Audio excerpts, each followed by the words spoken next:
नमस्कार सगळ्या बिग बॉसमध्ये नमस्कार करतो।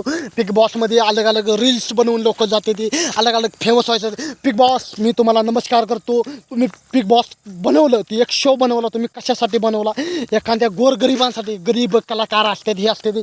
बिग बॉस तुम्ही पण पुण्याचं काम करताय। बिग बॉस तुम्ही पण गोरगरिबांची जी कला आहे, जी त्यांच्या टॅलेंट आहे, जी त्यांना डोकं आहे, जी त्यांनी कॉमेडी करते ते फुल परफॉर्म करते ते बिग बॉसमध्ये। ह्याच्यामध्ये पण तुम्ही गरिबांसाठी बिग बॉस खोलले ती चांगलं खोलले, मी अभिनंदन करतो बिग बॉसमध्ये।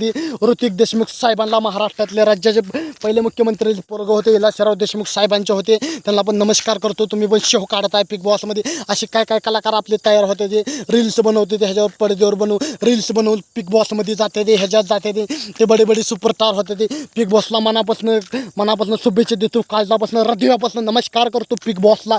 बिग बॉसमध्ये आपले जीव जे कलाकार आहेत ते जीव शोमध्ये येते ते सगळ्यांना नमस्कार करतो। झापूक झुपूक रापूक रुपूक सगळ्यांना नमस्कार करतो। सूरज चव्हाणला, बेहून चव्हाणला, असे निक्की बिक्की असे आपले काय काय सुपरस्टार आहेत त्यांना नमस्कार करतो। एक महाराष्ट्रातला चांगदेव जाधव असाच रील्स बनवणारा, असंच काय काय भाषण पण करते, कॉमेडी पण करते, ऋतिक साहेबांना पण नमस्कार करतो।